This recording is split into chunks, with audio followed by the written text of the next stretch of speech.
The views, thoughts, and opinions expressed in the podcast belong solely to the hosts and not the host's past, present, or future employers.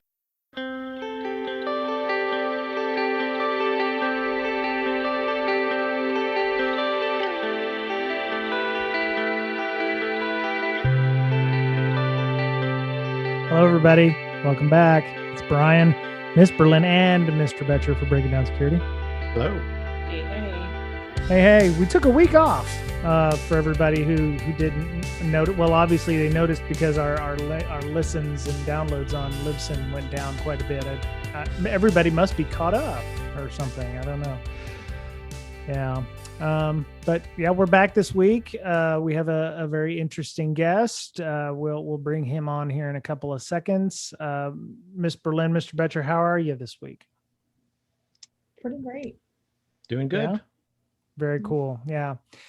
I started Monday off at 8 a.m. Going to a pharmacy to get my second shot, and hoping that I didn't get knocked the F out like everyone said it was going to happen on Twitter. But no, I don't know if it's because my immune system is what it is, but I had some soreness in my arm and a little fatigue, but I thought I was going to be able to will my body, because I just told it as I was like, you got this, like just telling myself and amping it should listen to me, because that's my, and didn't. Yeah. I could feel my bones touching each other. Ew. For 2 days. I don't like needles. I can blame the Navy for that. When I went to boot camp, they had this thing called the shotgun, which is like a needle that's about this thick. It's about the size of a broomstick or something. And they did something, but it was like 6 shots in both your arm, 3 shots in each arm, and it's like, yeah, don't tense up, you'll bleed like stuck pig. And with all the stress and everything there, I've just had kind of a needle aversion ever since. So I like to use this stuff, which is lidocaine, 5% lidocaine. I rubbed a little bit on both arms just in case somebody Nurse Ratchet wanted to hook me up with a needle on the other arm, and it numbs that area quite well, so I didn't even feel the needle going in. So got mine. The needle's very small. Well, you went through birth multiple times, so that's not a problem for you. A little prick in your arm is not a problem for you. So Yeah, I know they're running all over the place here. No. Oh my goodness. Well, I set that one up. I hope I set that one up for you. Yeah. Now the interesting thing is getting everyone else so that we can open up. One of the things that our governor here in Washington is trying to do is if everybody is 70% or better in terms of inoculation, they'll reopen the state. And if they do that, it'll make it a lot easier for us to have our conference at the end of August. So question. Go ahead. That 70%, that includes kids, right? Like 3-year-olds who, come on. No. If you say, I think it's maybe, I think it's percent of people that can get it. Right. Yeah. And depending on which county you live in Washington, it varies widely. We have some folks in certain counties that don't want to get theirs. So I don't know if it's an aggregate or what, but we're hoping that it will open up by June 30th enough where, we'll be able to do things like we normally did 2 years ago for InfoSec Camp Out. So cross y'all's fingers for that. Miss Berlin is still planning on driving up here for that. What's that? What's that face, Miss Berlin? What's that face? I'm sorry, I have to go to BlueToothCon. No, you don't. You said you could just phone it in. I thought I could, but I cannot. Wow. I'm sorry. Wow. Any chance you can move the date? No. Oh, fine. No, it's okay. We'll figure something out. On another news, apparently there's now an opening on the BreakSec podcast for a new host. So Miss Berlin's going to be leaving us now. No, I'm just kidding. I've contemplated trying to do both. We'll see. No, it's all good. Don't put yourself out if we're going to do this, because it's like, all we need is some bad internet connection at the campsite, and it's just going to go, pear-shaped. So, you've been on our planning meetings, trying, me sitting around at a campsite monitoring a Discord to make sure that people aren't being ugly is just not what we're going to be doing. So we won't have a virtual component on this, but anyway, so we'll burn that bridge when we get to it. We've got some folks up here that, we can do talks for, or we can, do some contests or like, extreme camping or something like that. So we've got things that we can do. So, I think we bring our guest on because we've been talking to him prior to the show, and then we're having our little tete-a-tete here back and forth. He's been on the show before, and I have taken his classes in OSINT. Saw him, I think the last time we had him on, I interviewed him at DerbyCon right after he won the SECTF, which is no mean feat. Of course, you all know by now you're yelling, it's Joe Gray. And Joe Gray, hey, welcome to the show. How are you now? Doing all right. It's going. We have people who are about to mow their lawn, so I'm going to have to shut my window at some point. But I'm glad to have you on. I'm glad you were able to make it. I know you had some flat tire issues somewhere, but you're able to come on. For folks that don't necessarily know who you are because, they're, not in the US or they don't follow social engineering, circles here in the InfoSec world, tell them a little bit about yourself. Sure. So by day, I'm a senior investigator at SpyCloud. I just started that position. Beyond that, I am the founder, principal instructor, and sole content developer for the OSINTION, spelled the OSINT ion, pronounced like Ascension. With that, I do a lot of various open source intelligence training. Beyond that, as Bryan said, I am the 2017 DerbyCon Social Engineering Capture the Flag winner, as well as the 2019 Hackfest Quebec runner-up, despite not speaking any French besides parlez-vous anglais. In addition to that, I've competed in quite a few OSINT CTFs. My team is the Password Inspection Agency. We've gotten the top 5 numerous times, and despite DEF CON being canceled last year with the virtual DEF CON, we actually won the Trace Labs OSINT Search Party Missing Person CTF at DEF CON last year. Nice. So I do a lot of the stuff competitively, but it is also my day job. Basically, I think a fanatic might be an understatement for how I feel about OSINT specifically, but pretty much any form of intelligence that has some sort of open source slant to it. Beyond that, I've got my book coming out, Practical Social Engineering.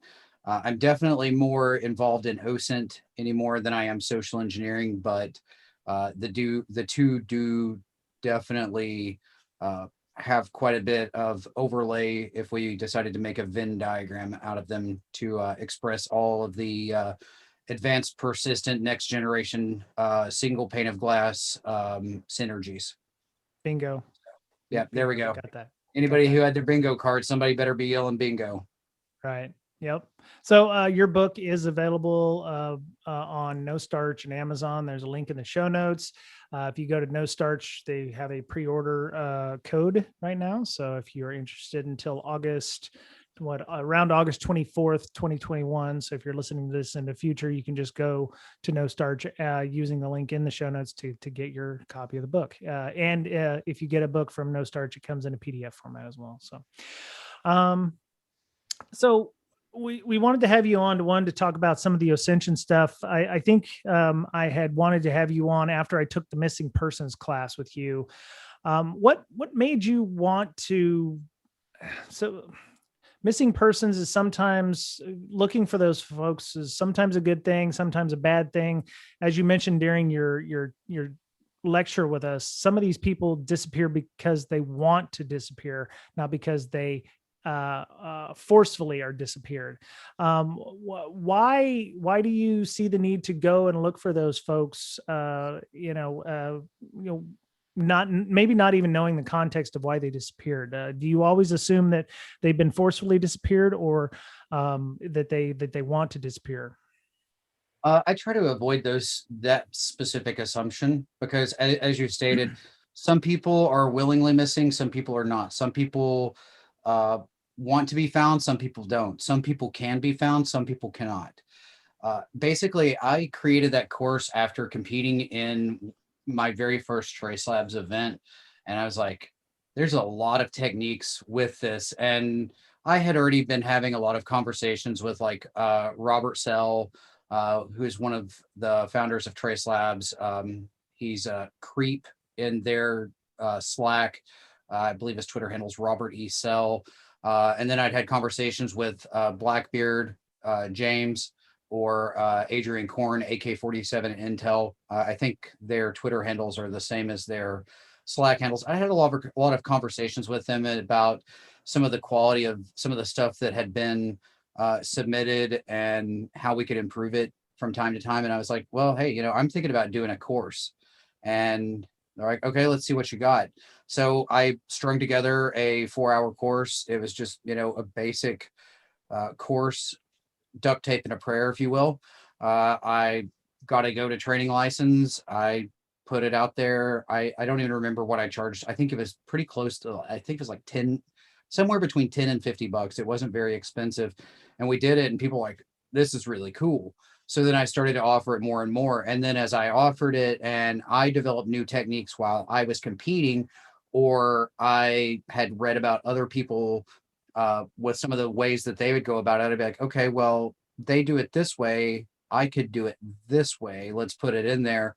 And then the course grew to 6 hours. And then almost immediately thereafter grew to 8 hours just because of the amount of material. I mean, some of the feedback I get after people take the 8-hour course is they're afraid that their ears are going to pop off because of the amount of some of the information that just gets crammed in their head.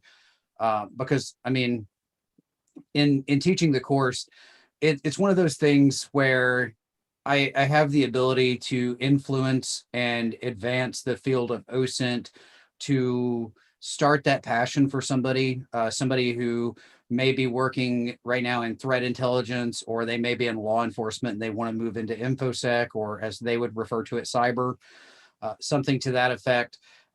So it can spur the passion, but at the same time, for the most part, it is OSINT for good, at least on the Trace Lab side of things. And to the point that you were making about some people, they don't want to be found, that is something I do struggle with, but I kind of allow myself to sleep at night through thinking about those around them, their loved ones, in the regard of, I put myself in their shoes. And if I had a family member or a loved one that went missing and nobody could find them, and all of a sudden they're found and they say, hey, you know, we want nothing to do with you. I went missing because you're ugly, your breath stinks, you wear flip-flops at the wrong time of the year, and I hate your musical choice, right? Pretty much all the things that would be like a kill shot to me. I if feel they said attacked. that, hey, I mean, birds of a feather, you know, or should we say seagulls from the same nest there, shipmate. There you go. Yeah. But, you know, I would at least have some sort of closure in saying, you know, okay, it hurts that this person doesn't want anything to do with me, but at least I know they're safe. Right. And that's kind of the part that helps me personally sleep at night. There are other organizations that do leverage the people OSINT concepts, not necessarily in the same vein as, say, Trace Labs, because organizations, I don't have affiliation with Innocent Lives Foundation, but there's definitely a heavy OSINT element there, and that's all about people.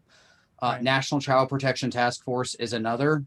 To some degree, Operation Safe Escape has some stuff going on. Operation Underground Railroad, Anti-Human Trafficking Intelligence Initiative. And as you can tell, the theme with most of those either deals with human trafficking, domestic abuse, child porn, or getting children out of bad situations. Right. So all of those they're really dark, and at times they can be very, very heavy on the heart and very heavy just to deal with in general, as a person. But at the same time, that type of OSINT is truly OSINT for good. And that's really how I try to frame most of the types of investigations I do. Some of the other stuff I've done on the people OSINT side, working with public-ish figures to understand what's out there about them so that they can take steps to mitigate information that's there that they can't make go away.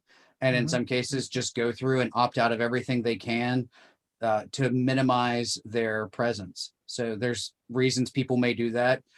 There's reasons people may avoid doing that. But on the people side, that's a lot of really the really good side of OSINT. And obviously for every yin, there's a yang, and there's the other side that's not quite so great. Right. Yeah, no, that makes sense. Like, so I guess what crosses my mind for that kind of stuff is in the case of people not wanting to be found, what is there anything that you can do to make sure they don't want to be found because of some kind of abuse? Like, would it not even be a possibility that you would do the project just because like there's a restraining order or something? If I were aware of something like that, I personally would step away from it. In the case of like Trace Labs events, like the OSINT Search Party, formerly known as the Missing Person CTF, that's always in cooperation with law enforcement. And with that, they reach out to various law enforcement partners that they have and say, give us your missing people. They crowdsource all the intel. After the competition's over, they deduplicate it and they pass it off to them. So that's something I may not be aware of. But I've never been in that particular situation. But I would say that if I were, that's probably one of the things that would warrant me to hop into the Trace Labs Slack and probably send a direct message to Trace Labs management being like, hey, are you aware of this? And more than likely, it wouldn't change the fact that anything would, in terms of the competition, everything would pretty much still stay the same. But it would at least let them be aware of it. I've never came across anything where someone's talked about restraining orders or found them using any of the OSINT techniques, going through things like Judy records or something like that, which paid tools are not authorized in the competition. So you couldn't use something like Pacer. Judy records is about as close as you're going to get. But with that being said, if I came across something like that, that would definitely be something worth running up the flagpole. Yeah, but since it's with the working with law enforcement, I mean, it would be precisely right. Well, law enforcement should be aware of it, but at the same time, they could be missing from, like, for example, in the class I taught yesterday, the way I teach the classes, and Bryan can attest to this, the first 6 hours of the class, that's all lectures, labs, demos, all that stuff. And I've actually built out, since Bryan took the course, I've actually added more formal labs using Try Hack Me now. But the final 2 hours, everybody in the class teams up together and we look for a missing person. And I pull them off of the NamUs website. In doing so, there's a few mitigations that I put in place to make sure that, we respect the people's privacy, their PI and what have you. But one of the people we were looking for yesterday, they were listed as missing out of one county in Texas, but they actually live 2 counties over. So it could be one of those situations where the 2 agencies may not interact with each other. There could be a lack of due diligence, depending on workload and, basically just the attitude of whoever's filing the paperwork or whatever. So it is a possibility that something like that could come up, and it would definitely be worth bringing up. But I've personally never seen it. If I were doing it in like a standalone investigation, that's definitely one of my first things to check. Hey, this person's want me to find this other person. Why do they want me to find them? What do they want me to find about them? And then from there, is there anything that would make this person that they were wanting to find not want the other person to find them? Yeah. So one of the things that happened to me in the last few weeks, because of the pandemic and everything, I had a friend of mine.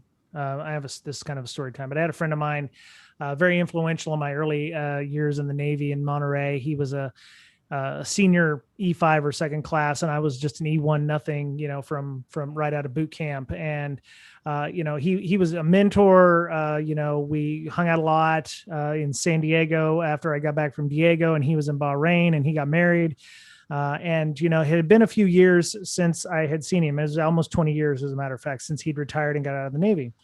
And I was actually friends with his wife on Facebook, but I didn't have any information. She didn't post to Facebook. There was a couple of pictures of him from like the mid 2010s or something. I was trying to find Matt, and, you know, I just didn't want to call him out of the blue and go, hey, you know, because I had a phone number for him, but it was obviously old.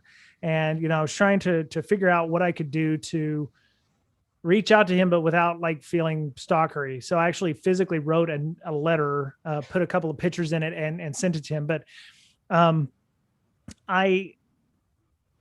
you know, we talked about some of this during that class. It was like, you know, how far ethically do you go on this? And I had, you know, it wasn't hard for me to find where he lived after a while. I actually had the address of the command that he and I were in Monterey. You know, there are numerous websites out there like White Pages and those that'll actually keep your, you know, last, you know, 8, 9, 10 addresses. So it wasn't hard for me to find him. I knew his approximate age. You know, and I knew what his wife's name was because we were friends on Facebook together. And it wasn't hard to find that he had moved to Tennessee. I found, you know, things on Facebook where he had bought a brand new house in the last 5 months. He bought a car at a place in Tennessee that was, you know, in December. So I knew what kind of car he was driving. But, you know, I actually looked on Google Maps at his house and I was like, oh, look, he's got lakefront property, you know, and oh, he's, you know, he lives, you know, so far away from every place. And at that point I was like, well, okay, I have his address, I have his phone number, but just to call him out of the blue would be like a little weird. So I actually, like I said, wrote him a note and mailed it to him. And then I got a phone call and he was like, hey, you know, how'd you find me? And I was like, well, you weren't hard to find because, you know, it's 2021 and nobody thinks about this kind of stuff. So he sent me a letter back, but we had a good phone call and everything. And I mean, Google Maps was about as far as I felt like I could ethically go. I'm sure there's other people who would take it even further, you know, to find out if, you know, he's been involved, you know, 'cause some of these services you pay $4.95 or something, you can get like more information. But I was actually comparing, you know, 2 different sites that would give you like, you know, the last 4 of his phone number and the other one gave you first 4 of his phone number. But is the ethical line for, you know, me finding my shipmate from the Navy versus, you know, somebody who's finding a complete stranger, is it ethically the line for that different when you cross it? It really varies from one investigation to another, and it also varies on the intention of why you're trying to collect. Right. So for you, you were altruistic about it. You probably could have went a little bit further. I'm going to give you a homework assignment because military personnel tend to go to alumni sites. Right. And then you've got things like the Fleet Reserve Association, VFW, American Legion. Yep. Those are all good places to check. Yeah. So that would be a homework assignment for you on that. But it really depends on your intention. So within the course, I do show a case study where someone wrote an article. It's since been taken down, about how they searched for their crush for 10 years and they chronicle all the steps they took. And it's really slimy, honestly, when you like the first 14 pages of it. Okay, it's kind of cringy. Pages 14 through 20 are pretty slimy. There's a few really slimy statements in it. It could be because of a language barrier or a cultural difference, but nevertheless, with that, I did a little bit additional reconnaissance on the author of that, and they, I'm just going to say they had more CVEs to their name than they had trips around the sun. So I don't believe that I fully trust their motives and intention. I kind of feel that they may have attempted something that they didn't chronicle in the blog, because, you know, getting that many CVEs at a younger-ish age, that tends to lead to, of course, responsible disclosures, but really, you know, if we want to look at the difference between responsible disclosure and exploit development, the difference is intention, right? Right. So it can vary. So if you're trying to find like a lost loved one or something, my recommendation to stay kind of ethically above water would be either go the letter route, although that might creep some people out. You might be better off just sending a friend request or a message on social media, if you can find it, if they have one. You know, don't find out that they're a member of American Legion Post 8675309 and that they meet every Wednesday at 7 p.m. and go in there with a keg and be like, hey, buddy, how you doing? I wouldn't go that far. But, you know, really it depends on why the investigation is occurring. If you're doing it to reunite loved ones, then they may not need to know things like data breach information, like passwords, for example. In past lives, when I've done investigations for businesses looking for like external risk assessments and stuff like that, I do look at the data breach information, but I typically refuse to provide like passwords on a per user basis to a company, because password reuse is too much of a real thing. And this makes me think of a conversation that I had after, I think it was the last Layer 8 conference. It was a conversation / argument on Twitter, because I was saying that ethically, for a social engineering engagement, I draw the line at personal accounts. Because I look at it from the perspective of, if my employer was doing a pen test and they authorized someone to attempt to compromise my personal email, my personal social media, they don't own that. They don't have the authority to authorize such a thing. So I would definitely be looking at throwing whatever books I could. I would probably be reaching out to people like Lawyer Liz to find out what books there are to throw at an employer for authorizing that. So, you know, I put myself in that shoe. And with that, you know, my employer doesn't need to know my passwords. They have the ability to reset it. They have the ability to enforce passwords that I cannot use, like, sorry for everyone that has this one, but spring 2021 ! They can prevent things like that. Nobody listening to this podcast better have that password. I'm just saying, if you found this podcast already. I agree. I mean, there may be some proactive people that are still in winter 2020 or winter 2021, maybe there could be some proactive people with summer 2021 or suns out, buns out. I mean, something to that effect. That's mine. You got it. I know. I know. You're forgetting, you know, I am a member of the Password Inspection Agency. I do inspect passwords. Nice. And those of you who have seen me at conferences, I have the ball cap and the badge to prove that I am both state and county level password inspector certified. So, Swanky. Yeah, exactly. But the way I will structure that is I'll say, hey, here are some of the passwords that weren't so good that I found that were tied to your company's email addresses. I would recommend disallowing everyone from using those. And something I've most recently started doing is saying, okay, well, of all the breached passwords, the average length of your password is 7.2. On average, it has 2.4 typefaces and it's been reused 6.4 times. And that is something that a company can go with. That is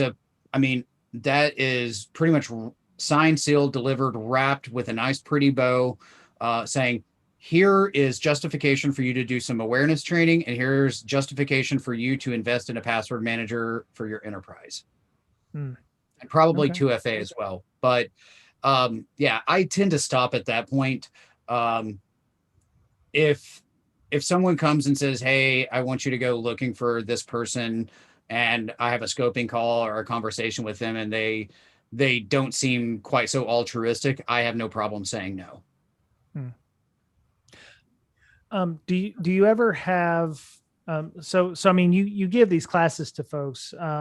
Did they ever tell you it's like, well, you know, my company's wanting to stand up some kind of, you know, OSINT background check thing. So if we've got people we're hiring in, you know, we're going to go and search on these people and see if they've got anything, you know, we're going to check their social media accounts without passwords. We're going to make sure that they're a good hire or they're a good you know, there's no liability there, or, you know, we're not finding them on, you know, racist or hate sites or anything like that. Do you ever get people who take your class that, you know, are being asked by their companies to do this? Or, you know, maybe it's a defense thing where it's like, yes, I know that my company is actively trying to make it, trying to make sure that they're monitoring my social media accounts.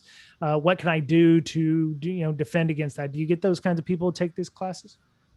I'm sure I have. They've just never admitted it, if that's the case.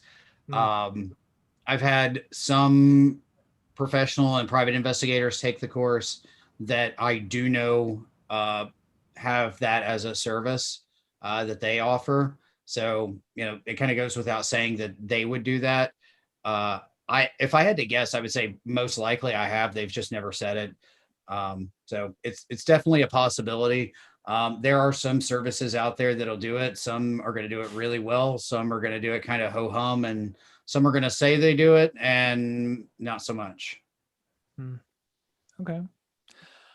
Let me see. What do we have here? So, okay. So I mentioned my story. So my friend Matt, he does not have social media other than his wife, but she hadn't posted on it in a couple of years. So that's, I would have reached out to him and did a friend request that way. But I mean, even his LinkedIn was trash. So yeah. If it's somebody you're cool with, the way I see it is, if it's somebody that I was cool with in the Navy, if I could find their phone number, I would probably be comfortable calling them. For most people, right. There's a few that a letter would probably be the best gesture. Right. It just varies from person to person, because if you actually know the person and you've spent time with them, you're going to know what they are comfortable with. Right. Yeah, that's fair. Yeah. I mean, the last time I saw him was like 2003. So it was like, computers were not, we didn't have massive, Facebook, problems and issues in social media. Yeah, exactly. MySpace hadn't even taken off yet. We were still trying to figure out how to get the optimum internet connectivity in our barracks rooms to be able to download songs off LimeWire. Yep. Yeah, exactly. And, so I think it's become easier for us to gather that information, or to pull that information up without, needing to go to a county courthouse or, involve a private investigator in this case. What I was trying to do was, not be really weird. And, the first, if somebody just called me up out of the blue, he probably wouldn't have answered the phone, but it would have been like, how did you find me? And I didn't want it to go that far south. I figured the mail was a safe option because he had the option of not replying to me. If he didn't really want to talk to me, instead of me just blowing up his phone. Hey, you didn't answer my phone call the first time. Hey, you didn't answer my phone call the second time. So yeah. But it was cool. He actually sent me a letter back, which I hadn't written a letter in almost 15 years. So my hand was all crampy after I got done with it. So it was a little odd. Yeah. So I don't recall your rate in the Navy, but I do know that you were not on submarines, and, submariners, we're an arrogant lot of people. So I do have to ask, did you write it with a crayon? No, I was an orographer's mate. I did have to write quite a bit as an Oh, I'm sorry, a weather observer. I was a weather observer. But I was just going to say you weren't a Marine, so you didn't have to write it with a crayon. No. Well, Marines don't write with crayons. They eat. They eat them first, right? Yeah. Sorry, Tom. Tom is on the board of Ms. Berlin's Hackers Health group there.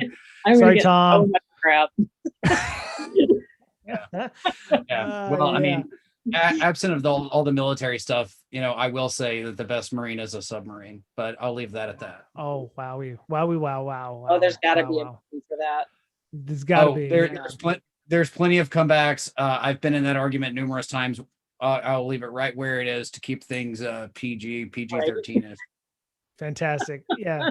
So, all right. So let's just say that my interaction with my friend Matt did not go so well, and he decided not to reply to me.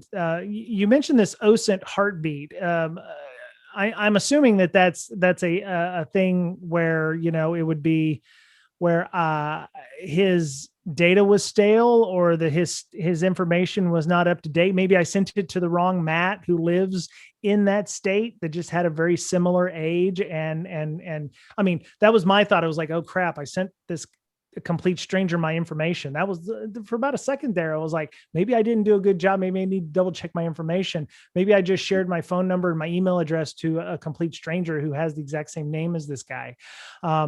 So maybe you could take the OPSEC course. Maybe I need to take a different OPSEC course. No, I got it right. Because I had verified the past address and everything. But giving you a hard time on that one. But yeah. Yeah. What is the OSINT heartbeat in this case? Is it a making sure that data is actually up to date, or that it's fresh, or what does that mean? To a degree, yeah. So basically, the OSINT heartbeat is an analytic structure. It's a theoretic analytic structure that I've more or less assembled probably about a year and a half ago now, for the purpose of helping to explain to students and people in general how to take a piece of open source information, OSINT, and analyze it to verify that it actually meets all of the requirements in the litmus test to be considered intelligence. So to start out with this, first we have to understand the intelligence context. The intelligence context is the ability to answer questions like, is this legal? Is this ethical? Is this within scope? How does this further my investigation? Why do I care? That's the intelligence context. And in fact, of the 4 chambers of the OSINT heart, it is the only one that's even remotely close to being a deal breaker. So with the 4 chambers, we start out, we ingest information, open source information, OSINT. So we don't know if it has an intelligence context yet. From there, we do a fidelity check. The fidelity check is where we're going to assess the data source, the quality of the data source, and our ability to corroborate this data across multiple data sources. Just because something comes from a poor fidelity data source or a poor quality data source, that doesn't mean that we just immediately exclude it. That just means that we need to proceed with caution. So kind of think of it like a TCP packet. We kind of put a flag up to say this is high fidelity, this is low fidelity, or whatever. Next, we'll assess the intelligence context. Okay, does this seem to further our investigation? Cool. From there, we ask ourselves, is this logical? Well, logic and fidelity, that sounds an awful lot alike, right? With logic, what we are doing is we are assessing, does this make sense? And the logic check is more for us than it is the information, because that's going to allow us to identify if we've fallen down a rabbit hole or if we've been chasing red herring. And it may also allow us to confront our own biases or preconceived notions based on previous information or intelligence even that we reviewed and we drew the wrong conclusion with.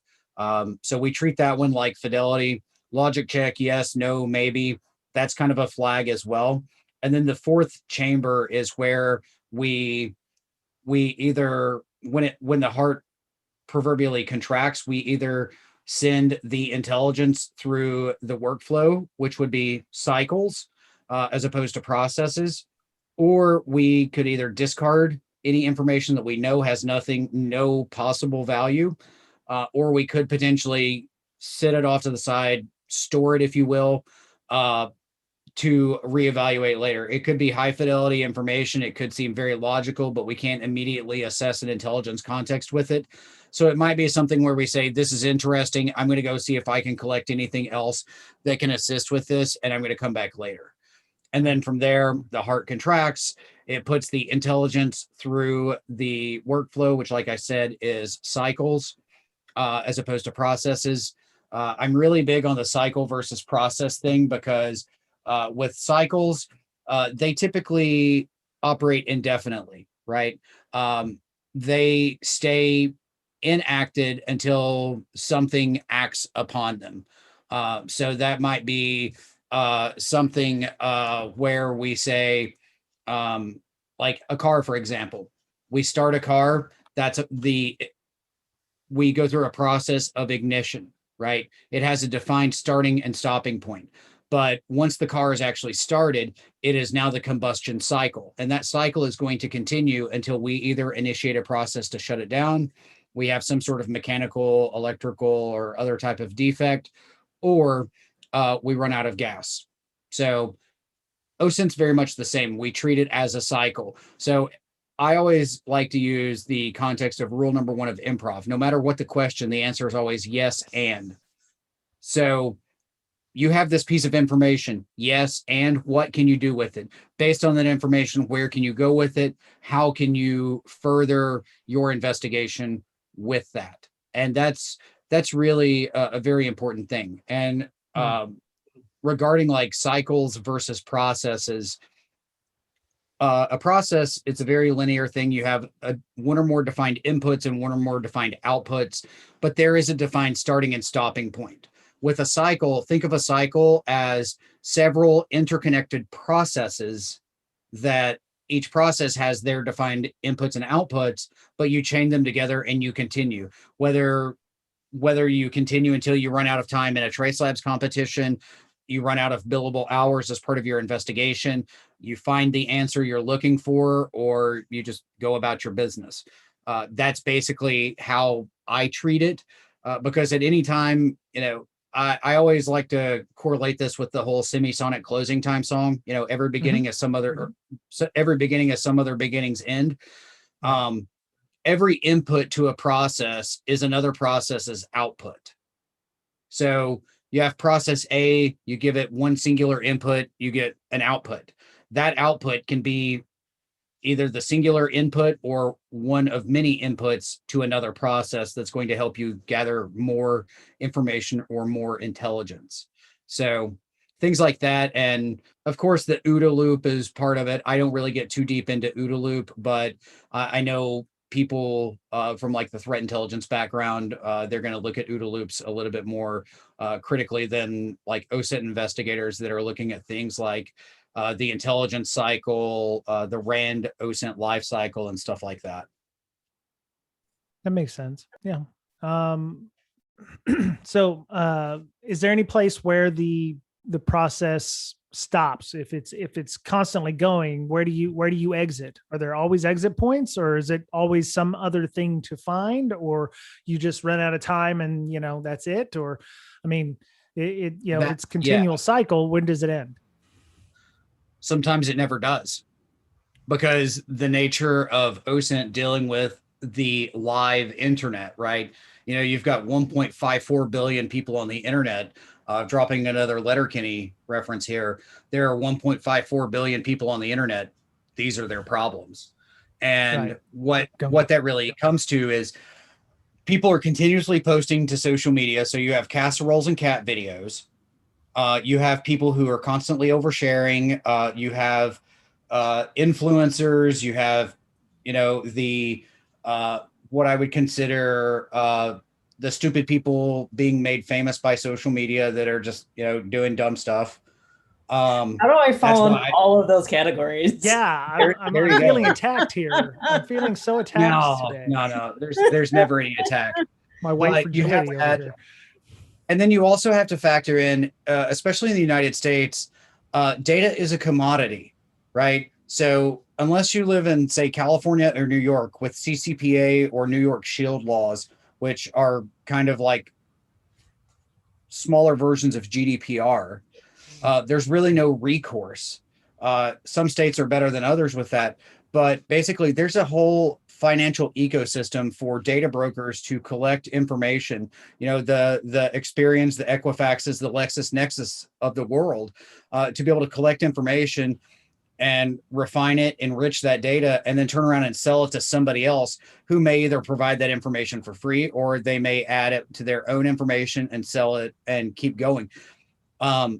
Even like if I did like a huge opt-out engagement where I go and I opt myself out of as much stuff as possible, I apply the gray hair theory to it, right? You find a gray hair in your eyebrow, you pluck it, a week later, you've got 5 more in its place. So you might opt out of that one piece of information, but as that information is purchased, enriched, and sold again, it's just going to pop up again. And because of that, that leads to a lot of tricky situations in finding an ability to actually find a stopping point with OSINT. I mean, you could continue indefinitely. That was our show for this week. You can find show notes for this and all of our shows at www.breakingsecurity.com. You can also find an RSS link on the site to add to your favorite podcatcher. You can find all of us on Twitter. Miss Berlin can be found at InfoSyster, INFOSYSTIR. Mr. Betcher can be found at BetcherPwned, BOETTCHERPWNED. And you can follow me on Twitter at Bryan Brake, BRYANBRAKE. We have a Slack. Come join us on our Slack. A lot of great things going on there, a lot of channels of various InfoSec-related subjects.